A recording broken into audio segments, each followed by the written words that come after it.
Good afternoon to everyone. Thank you very much for the special music. It was absolutely gorgeous. We're very privileged to have such beautiful music. And welcome to everyone, especially our visitors. Especially there's a young lady sitting about 3/4 of the way up in the middle row that will be totally embarrassed that I point her out. And no, she's just glaring at me now. But if Alicia, welcome, and all other guests who are here today. Today I would like to begin my sermon with an article that will set the stage for the topic that I would like to discuss today, and it's entitled, Why Millennial Women Are Burning Out at Work by 30 from Forbes.com. Millennials are also called Generation Y, which were born between 1980 and 2002. The article begins, a growing number of young professional women who seem to have it all are burning out at work before they reach age 30. Men are twice as likely as women to advance at each career transition stage. One rationale is that men are more likely than women to do things that help their personal well-being at work, thus negating burnout. According to Captivate Network, men are 25% more likely to take breaks throughout the day for personal activities, 7% more likely to take a walk, 5% more likely to go out to lunch, and 35% more likely to take breaks just to relax. It seems relaxation is something millennial women have never experienced. One reason that women are burning out early in their careers is that they simply reach their breaking point after spending their childhoods developing well-rounded resumes. These women worked like crazy in school and in college, and then they get into the workforce and they're exhausted, says Melanie Schrafer of the youth marketing blog YPulse. Many also didn't think of their lives beyond their initial first job. They need to learn life is a marathon, not a sprint, says Kelly Cutrone, president of the People's Revolution PR and author of If You Have to Cry, Go Outside, and Other Things Your Mother Never Told You. YPulse's Schriffler adds, they expected things to be better now that they have arrived and made it, but instead they're starting over on the bottom rung and still striving. You can't see the end of the tunnel because there are so many twists and turns. It's impossible to see what life will be like in 20 years these days. It's hard to look just even 3 and 4 years into the future. They don't know what they're striving for, which makes it really hard to move forward. In defining burnout, Psychology Today states the following. Burnout is not a simple result of long hours. The cynicism, depression, and lethargy of burnout can occur when you're not in control of how you carry out your job, when you're working towards goals that don't resonate with you, and when you lack social support. If you don't tailor your responsibilities to match your true calling, or at least take a break once in a while, you could face a mountain of mental and physical health problems. Unfortunately, the image of burnout is becoming common in our day. It began back in World War II. Battle fatigue was a common malady. It resulted from prolonged stress on the front lines without relief. And the officers soon learned that if they would pull their troops back and give them a break and give them some rest and relaxation, they might be more effective in battle. And indeed, for us, doesn't life appear to be a battle at times? Sometimes we're gaining ground, sometimes we're holding ground, but many times we feel we're losing ground with no thought of how we can get out of that cycle, and it takes a toll. And burnout is not limited to career burnout. We can be burned out in a variety of ways. We can have parent burnout.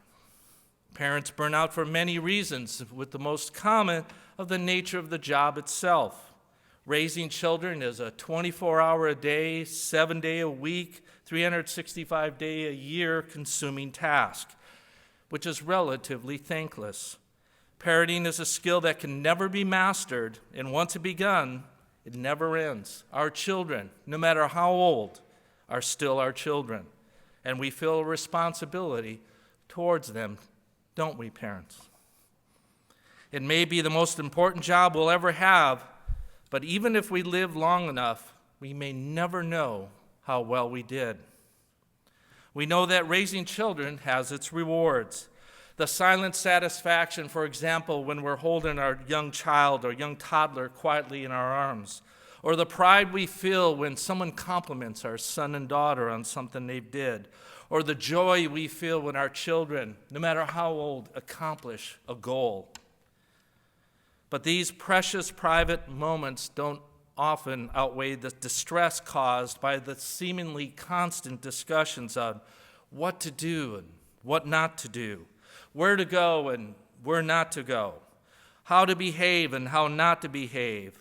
How can we help them with their education? How can we plan for their future? How can we help them off at college? How do we help them get on their own and not try to be meddling? The decisions and the questions go on and on. So what causes parental burnout? The first cause is when parents constantly are striving for perfection from themselves as a parent. And as a result, they set themselves up for frustration, guilt, and especially anger. So when we set ourselves up as super moms or super dads, when we seek perfection from ourselves as parents, we are setting ourselves up to lose, because none of us, not one of us, is going to be perfect. The second cause for parental burnout is holding ourselves responsible for some things we cannot control. There are so many things about our children we simply cannot control, especially as they age. We can't control sometimes as they grow older who their friends are or what they're doing when they're not in our sight. And we can't be with them as they grow 24/7. The amount of control we have diminishes with age, and frankly, we should want that. We want our children to grow and be independent and have maturity. Now, they may not make the decisions we want them to make, but they need to take ownership of their life and the path we choose, and that may cause us to burn out. We can have relationship burnout. This can include marriage, but also friendships or relationships with family members. Relationships can also burn out. There are many reasons why relations do burn out. Sometimes it's a problem with health or financial issues. Sometimes we have differences with our children or with our parents. We have unmet expectations, etc., and they go on. And these relationships can go under stress and ultimately burn out. And we can see these behaviors at times because we see resentments being built in a relationship and the irritability and with anything the other person does. The lack of humor or laughter, of having fun with one another, turns into cynicism and sarcasm, becoming more and more the standard of conversations. And finally, it results in withdrawal. It's just not worth being around the other person. Finally, we can have spiritual burnout. Yes, even those in God's family are susceptible to burnout. We might be finding that coming to church is more of a chore than an opportunity. When we come to church, we see the same people with seemingly the same problems. We hear messages reminding us of our shortfalls, our shortcomings, how we're not doing this, and how we're not doing this and that. And we can find the messages we hear to be frankly depressing. We're just not good enough. We'll never be good enough. God's going to punish this world, so we better shape up or we're going to be punished with them. So we may begin to think, why even try? We could talk to someone about it, but our chance of our conversation hitting the gossip mill just isn't worth the risk. So we keep it to ourselves. And we get ready to go to church and put on our Sabbath attire as it's some sort of uniform that requires us to put on a standard of behavior that's surreal, and then we go to church. Dr. Herbert Freudenberger coined the word burnout, describes the person who's burned out as someone in the state of fatigue or frustration brought about by devotion to a cause, a way of life, or relationship that failed to produce the expected reward. Our reward's in the future. though we do know that living God's way of life now does bring rewards as well.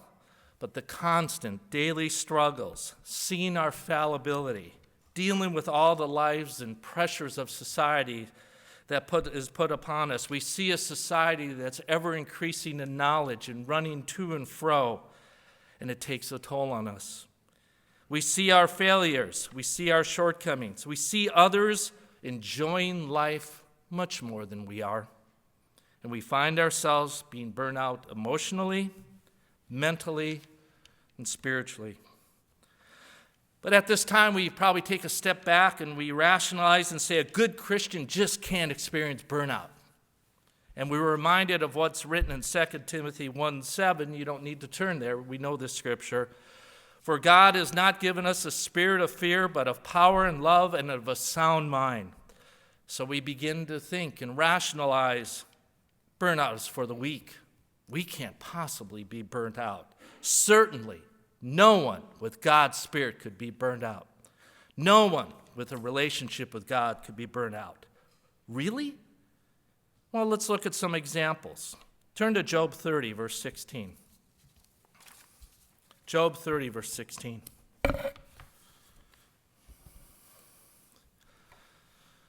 And I'll read from the New Living Translation. A number of the scriptures I will read from the New Living today, and I'll let you know. It reads better with some of the things I'm trying to cover today. Job 30, verse 16 says, "And now my life seeps away, depressions haunt my day." This is what Job is saying. "At night my bones are filled with pain, which gnaws at me relentlessly.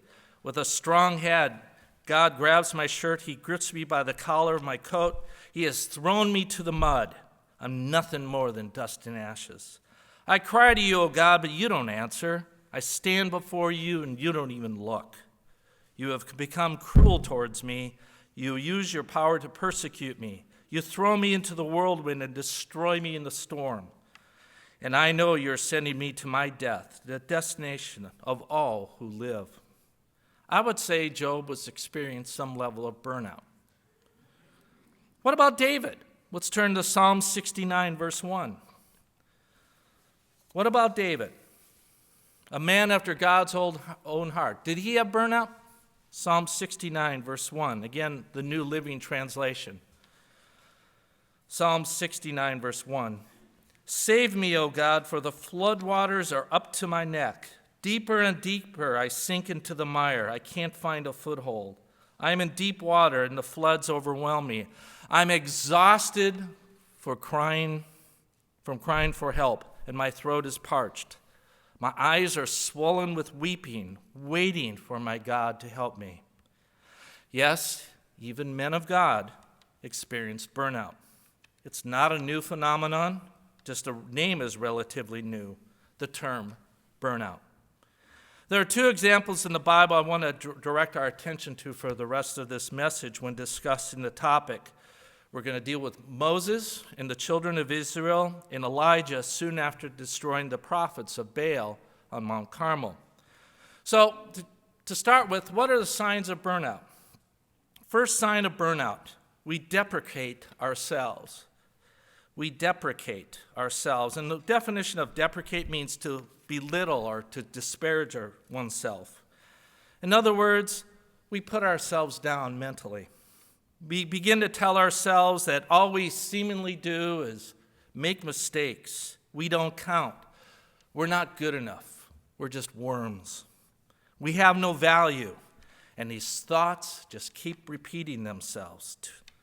When we start to go down that path, we are heading for burnout, whether it's in our jobs, in our relationships, or in our relationship with God.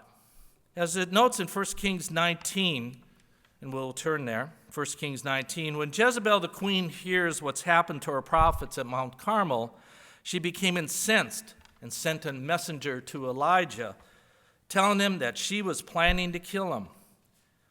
In verse 3 of chapter 19, Elijah feared for his life and ran a day's journey into the wilderness.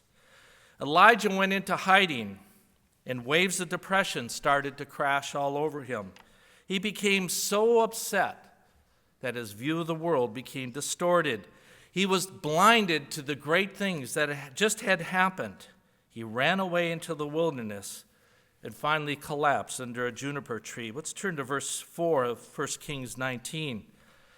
But he himself went into a day's journey into the wilderness and came and sat down under a broom tree. And he prayed that he might die and said, "It is enough. Now, Lord, take my life. I am no better than my fathers." Note, he is saying about his ancestors, he is no better. One of the quickest ways we could deprecate ourselves is comparing our lot in life with others. And that's what Elijah was doing here. What he says is he's no better than his ancestors. When we start comparing ourselves to others, we are establishing the road to burnout. What we tend to do in comparing our life with the accomplishments of other people is to tell ourselves, I'm not doing enough. I'm not good enough. We say to ourselves, look what they have. Why don't I have it? I've worked just as hard. I tried just as hard. Why are they benefiting and I'm not? We find ourselves comparing our problems and our trials with the relatively easy lifestyle we think somebody else is having. It doesn't mean that person really doesn't have the trials or problems, but we focus instead on what we don't have as compared to what they do have. We compare our talents and gifts and think how meager they are compared to the talents and gifts of the person next door, the person in our office, our neighbors, our friends. Yet the Bible notes that we're not to make comparisons. Turn to 2 Corinthians 10, verse 12. 2 Corinthians 10, verse 12. And again, I'll read from the New Living Translation if you would follow along. 2 Corinthians 10, verse 12. It states, "Oh, don't worry.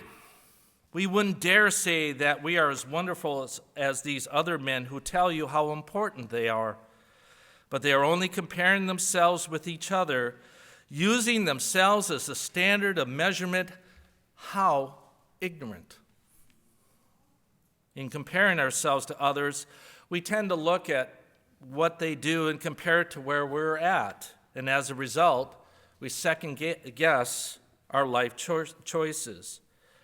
One of the worst things we can do to start comparing ourselves with our expectation is the danger of comparing how our life has been and what we haven't had. When we start looking at life the way it turned out and not what we expected, rather than dealing with what we have and appreciate it, we are setting ourselves up for burnout, which leads me to the second cause of burnout. Atlas syndrome. Atlas syndrome. The unrealistic desire to control everything because we believe it's our responsibility. Atlas syndrome, an unrealistic desire to control everything because we believe that is our responsibility. I would like to read an excerpt from an article from the newspaper The Daily Independent entitled, "When Being Perfect is Just Too Much, Britain's Superdads Start to Blow a Fuse." A leading British psychiatrist at the Priory Clinic, the highly respected hospital favored by celebrities needing treatment for addictions, has identified a disturbing condition affecting thousands of men, the Atlas syndrome. While a generation ago, fathers simply had to focus on being breadwinners, modern dads have to cook, do the washing up, change the nappies as well. And for many, the strain is becoming too great. The illness has been diagnosed by Tim Cantifer, one of the medical directors at the Priory. He named the condition after Atlas, the titan of Greek mythology, who was forced by Zeus to support the sky on his shoulders. Atlas syndrome is a physical condition caused by too much stress, he said. It's a blown fuse which happens to people who are too strong in the face of adversity. According to Cantifer, Atlas syndrome strikes men who are trying to work the unworkable, leaving victims feel exhausted, anxious, unfulfilled, and depressed. In his words, it's the curse of the strong. Atlas syndrome is where one is acting as if the whole world is resting on his or her shoulders. It's not limited to men. It can impact women as well. It can impact anyone who feels they have to make sure everything, even to the smallest minutia, has to work out right. And we can see this example with Moses when expressing his frustration with God over the Israelites. Turn to Numbers 11, verse 10. Numbers 11, verse 10. And again, I'll read from the New Living Translation if you would follow along. Numbers 11, verse 10. Moses, at verse 10 it says, Moses heard all the family standing in the doorways of their tents whining, and the Lord became extremely angry. Moses was also very aggravated. And Moses said to the Lord, why are you treating me, your servant, so harshly? Have mercy on me. What did I do to deserve the burden of all these people? Did I give birth to them? Did I bring them into this world? Why do you tell me to carry them in my arms like a mother carries a nursing baby? How can I carry them to the land you swore me to give to their ancestors? Where am I supposed to get meat for all these people? They keep whining to me, saying, give us meat to eat. I can't carry all these people by myself. The load is far too heavy. If this is how you tend to treat me, just go ahead and kill me. Do me a favor and spare me of this misery. I would say that Moses at this point was pretty burnt out. A person with Atlas syndrome thinks, I have to hold everything together. I have to work everything out. If it's to be, it's up to me. I have to do it. I have to work this out. When we feel like this, we are setting ourselves up for burnout. When we cannot be the manager of the universe, that is a burden that God never intended for us to carry. Yet how many of us try to do it this way, and we carry all the burdens upon us? A third cause for burnout is emotional reasoning. Emotional reasoning. That is, through our own emotional reasoning, we exaggerate our problems beyond what they realistically are. We overemphasize what's wrong in our lives and ignore the blessings that God has given us in our lives. We focus on the negative rather than on the positive. When we do, we are setting ourselves up for burnout. And that's what happened to Elijah. Turn to 1 Kings 19, verse 10. 1 Kings 19, verse 10.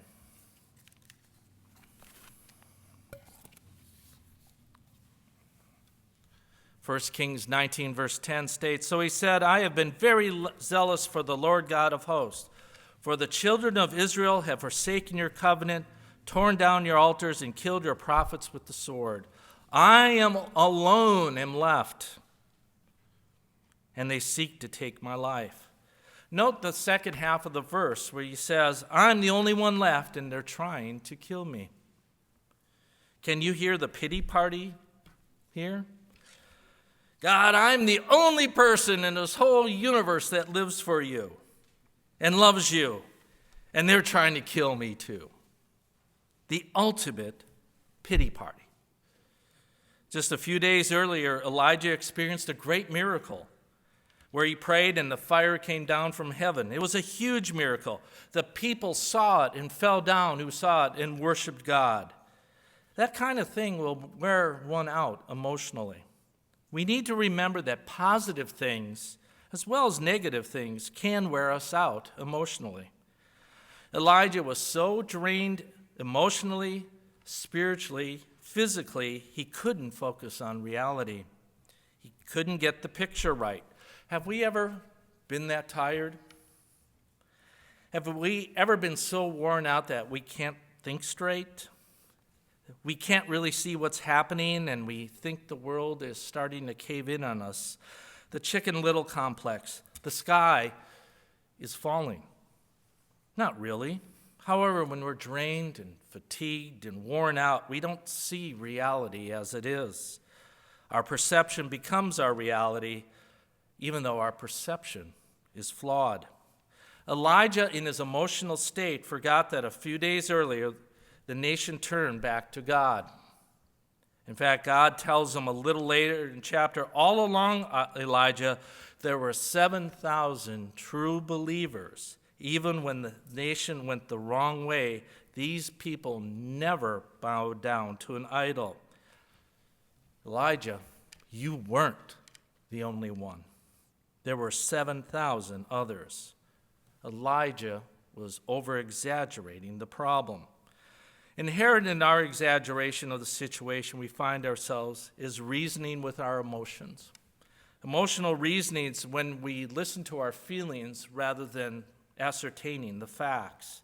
We focus on what we feel than what is real, what is the truth. Emotional reasoning goes like this: I feel it, therefore it must be true. Our feelings are not good indicators of truth. However, we live in a society that emphasizes feelings almost above everything else. Psychologists tell us you need to get in touch with your feelings. And that's true. We do. Any area if we don't understand our feelings or we're hiding our feelings, we need to look at it because it's an area of denial and it inhibits our growth. It takes control out of our lives. So in a way, we do have to get in touch with our feelings. We do need to understand how our feelings impact us, the way we view things. We do need to understand them, but it isn't enough. There's something more than getting in touch with your feelings. It's getting in touch with the truth. It's the truth that changes you, not our feelings. It's the truth that gives us a solid, successful, significant life, not feelings. Christ did not say, when you know your feelings will set you free. No, he said, when you know the truth will set you free. In John 8, verse 32, the truth sets us free. It's the key in liberating our life from hang-ups and hurts and bad habits. The truth will set us free. However, at first, it may make us quite miserable. Why? Because we generally don't like facing the truth about ourselves. So we hide, we ignore, we justify. We don't like to face truth about relationships, so we throw insults at each other. We don't like to face the truth about life, about death, about reality, about the future, about the past. So we make up all kinds of stories in our minds. The truth sets us free, but it can make us miserable before we get to the freedom that truth provides. So far, we evaluated 3 causes of burnout: self-deprecation, to belittle ourselves; the Atlas syndrome, acting like the whole world's burdens on our shoulders; and emotional reasoning, that is, relying on our feelings, which we can exaggerate to evaluate situations. So what's the devastating impact of burnout? Well, it's that we give up. We give up our dreams. We give up our goals. We give up our aspirations. When we start to burn out, we are effectively forfeiting our future. We start to forget about our goals, our dreams, our aspirations. At the extreme, we become so emotionally, physically, and spiritually drained that we just want to give up, to stop caring. In Elijah's case, and noted in verse 4 of 1 Kings 19, he prayed that he might die. He had enough. He threw in the towel. He gave up. He stopped caring. This happens in relationships all the time. If we're in a relationship where we're constantly having conflict, it does not take long for that relationship to be drained of love and energy. And the resulting impact is that the parties stop caring. I hate to burst anyone's bubble, but John Lennon and Paul McCartney were not right when they stated, all you need is love. In a marriage, love is not all you need. It takes more than love. It takes commitment. It takes character. It takes integrity. It takes maturity. It takes an unselfishness to make a marriage work. We can't build marriage based on an emotion of love. True love, what Bible talks about love, yes, but the emotion of love, which society points out to. Love is an important ingredient, but it's not all we need. We need character. we need maturity, and we need commitment. These are things we can have control over. And if we're honest with ourselves, we will admit that we can't always control our feelings. However, what we can do is control our commitment. We have a commitment. Even though we don't feel like going to work, we get up and we go. We have a commitment. Even though we feel our families do not appreciate what we do, we still provide. We have a commitment. Even though we might be weary right now in well-doing, we still give. We still look out for others. We cannot allow our feelings to override our commitment. So when we're willing to give up on our commitment, so when we're willing to abdicate our goals and our dreams, that's a sign of burnout. Elijah said he prayed that he might die. I had enough. It's just not worth it. I'm ready to throw in the towel. I want to die. And some of us may be at that point today. We might be thinking, I'm ready to check out. I'm ready to check out of my marriage. I'm ready to check out of my career. Some of us could be thinking, I'm ready to check out of the burdens of this spiritual journey. I'm just too tired. What do we do when we hit that point in burnout? What do we do when it doesn't look like there are any answers, any place to turn, when you say, I don't think I can handle one more day of this, one more day of pain? What do we do? The good news is the Bible tells us that Elijah and Moses were just like us. They were human beings. They were not supernatural. God used them in miraculous ways, but they were just normal human beings. In the Bible, we can specifically see how God dealt with Elijah's and his bout with burnout, and we can see how he came out of it. So here, let's take a look at what God told Elijah and Moses to do. And if we will do these things, there's hope. Through the examples of Elijah and Moses, we see 4 ways to battle burnout.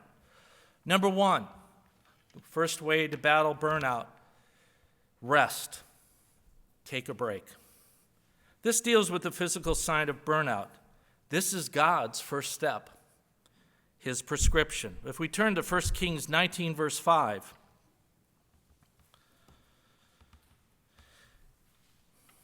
it says, Elijah had just said, Lord, take my life. I'm no better than my ancestors. I've had enough. Then it goes on. 1 Kings 19, verse 6. Then verse 5, actually, and we'll go on to verse 6. Then as he lay and slept under the broom tree, suddenly an angel touched him. He said, arise and eat. Then he looked, and there by his head was a cake baked on coals and a jar of water. So he ate and drank and lay down again. And the angel of the Lord came back a second time and touched him and said, arise and eat, because the journey is too great for you. This is God's first step in handling burnout. Elijah just said he wanted to die. And what did he do? What did the angel allow him to do? Rest and eat. We have to take care of the physical issues that we're facing us. And sometimes it's rest and taking a step back. Notice what God did not do. God did not launch into a lecture. Get a life, Elijah. Remember what happened 2 days ago? What's your problem? Get your act together. You're such a child. Get rid of that mood. You are in a bad attitude. Nope. God didn't preach to him. God didn't yell at him. The first antidote was sleep and eat. God understands our body better than we do. In Psalms 127, verse 2, you don't need to turn there. It states, it is useless for you to work so hard from early morning till late at night, anxiously working for food to eat, for God gives rest to his loved ones. Sometimes in this life, the most spiritual thing we can do is to sleep and get rest. Vince Lombardi, the famous coach of the Packers, and sorry, Liz, I couldn't find a quote from Tom Landry, so we'll stick with Vince Lombardi, once said, fatigue makes us cowards of us all. It's true. When we're tired, it's difficult to handle complex situations. When we are worn out and beat, we are unable to handle the stresses and pressures that would normally bother us. Sometimes one good night's rest changes our perspective. Taking a break from a routine is also rest. But even more so, sometimes we just need to step back and breathe. Help Guide gives some suggestions on simple things we can do to combat burnout. 1, start the day with a relaxing ritual. Rather than jumping out of bed as soon as you wake up, spend at least 15 minutes meditating, writing in your journal, doing some stretching, or reading something that inspires you. Number 2, avoid healthy eating, exercising, and sleeping habits. 3, set boundaries. Don't overextend yourself. Learn how to say no. Number 4, take a daily break from technology.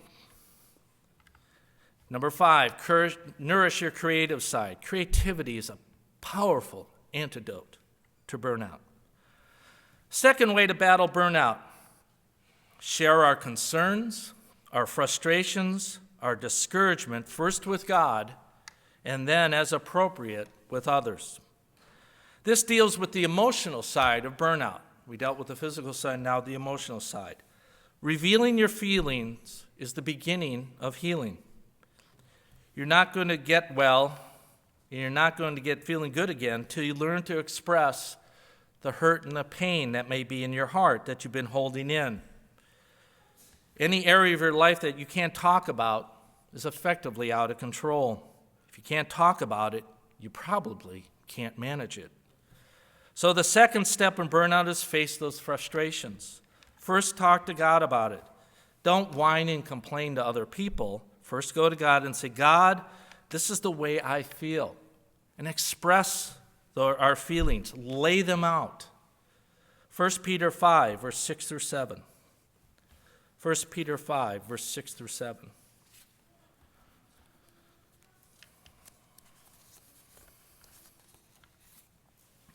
It states in 1 Peter 5, 6 through 7, humble yourselves, therefore, under the mighty hand of God, that at the proper time he may exalt you, casting all your anxieties upon him, because he cares for you.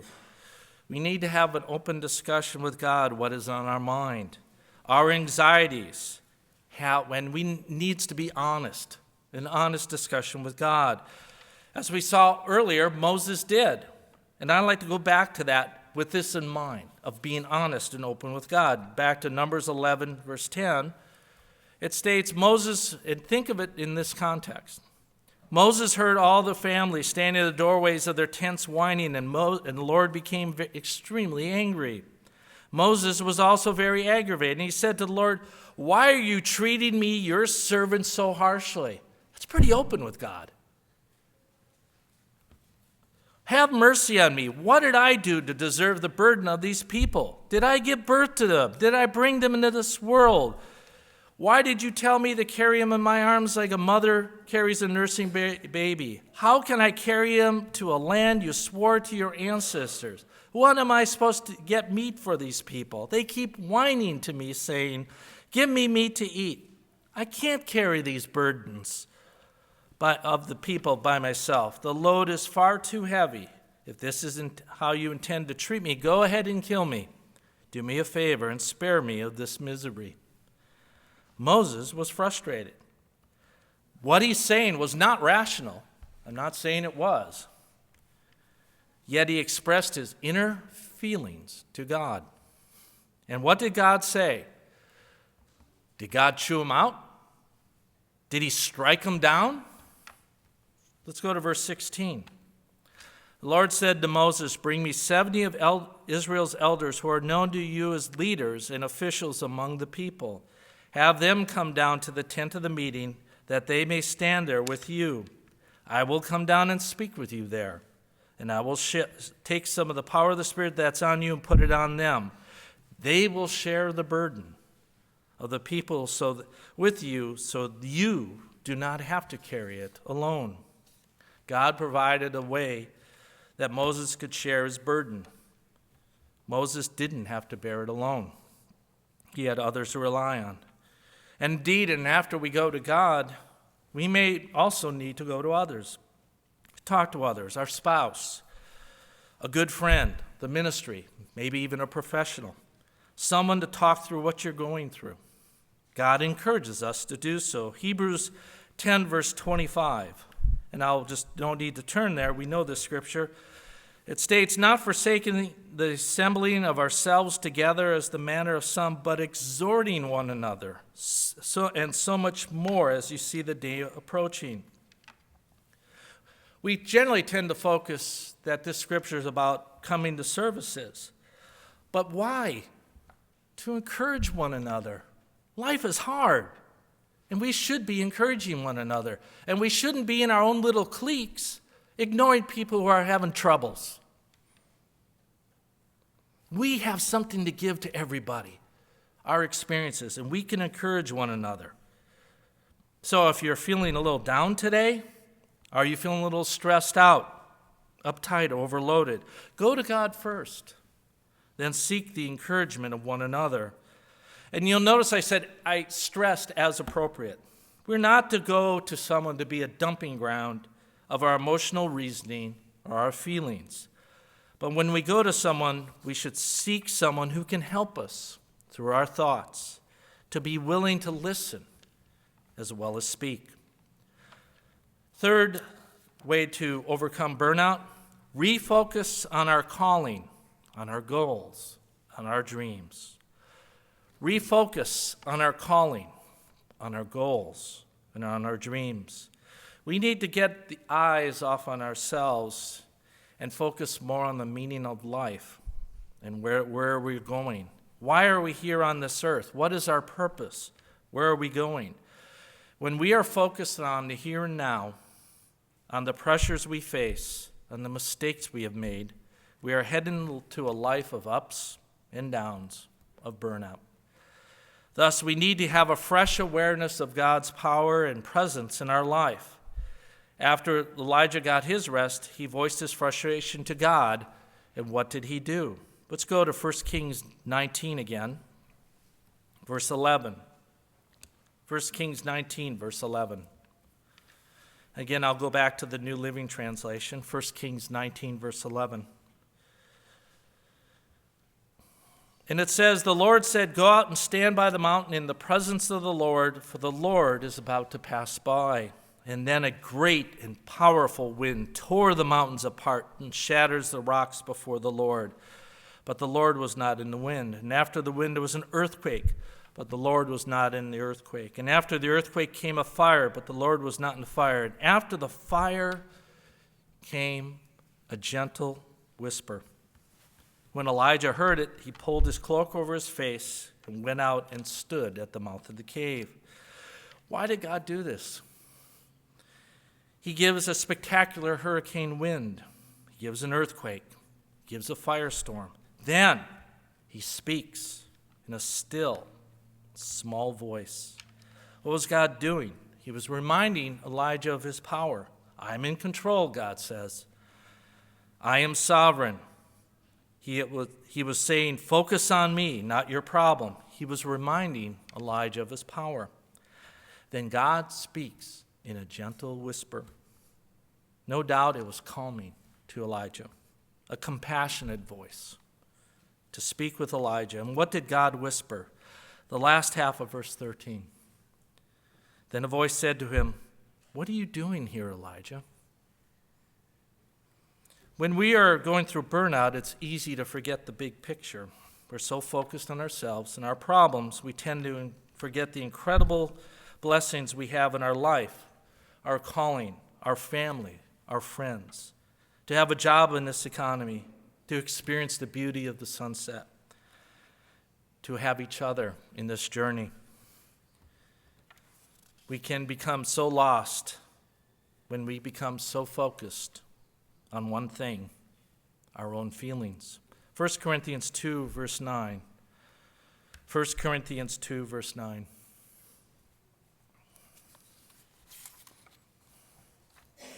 1 Corinthians 2, verse 9, it states, as it is written, eye has not seen nor ear heard, nor have entered into the hearts of man the things that God has prepared for those who love him. In times of burnout, we need to take a step back and remind ourselves what we're here for, the incredible calling we have. Will we make mistakes? You bet. We're human. Will we stumble? For sure. Will we fall? Absolutely. But with God's Spirit, we will not fail. Listen to God's whisper. Remind ourselves of what we are doing here on this earth for our purpose. If we expect to hear the gentle whisper of God, we must be silent. In other words, we must clear our mind of the clutter that life puts on us.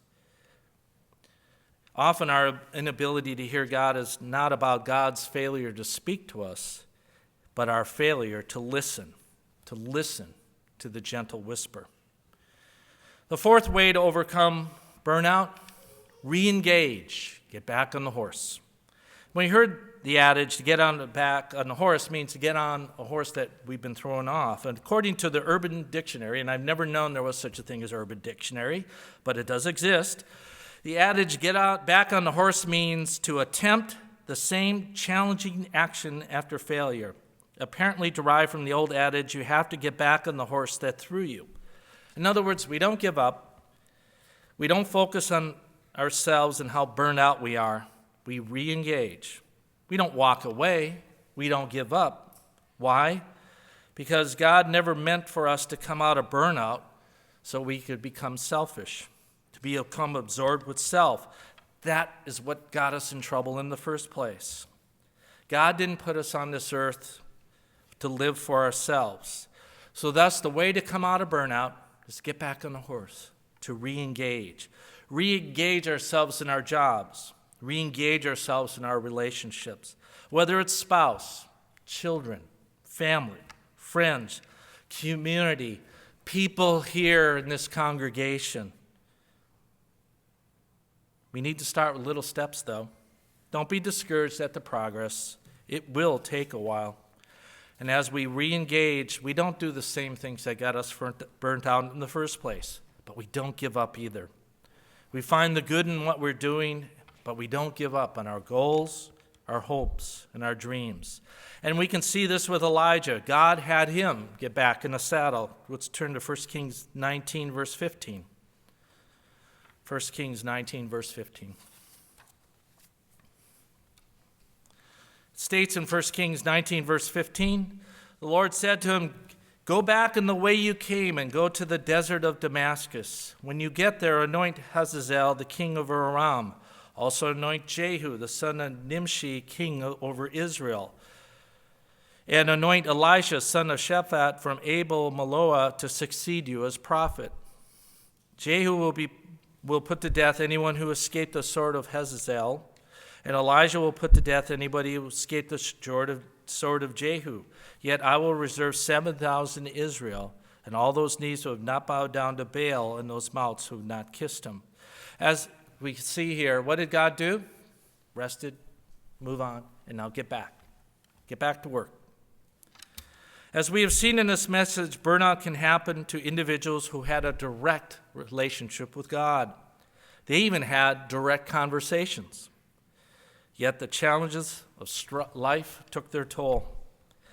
No doubt, one time or another, burnout will happen to us. We're not superhumans. We're not Iron Man or Iron Woman, where we put on a suit and we're impervious to any attacks, where we have an external shell that no one can see in.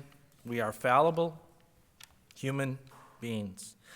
We need to keep an eye on the signs of burnout, self-deprecation, embracing the Atlas syndrome, reliance on emotional reasoning. We need to monitor ourselves to see if we're giving up on our goals, our hopes, and our dreams.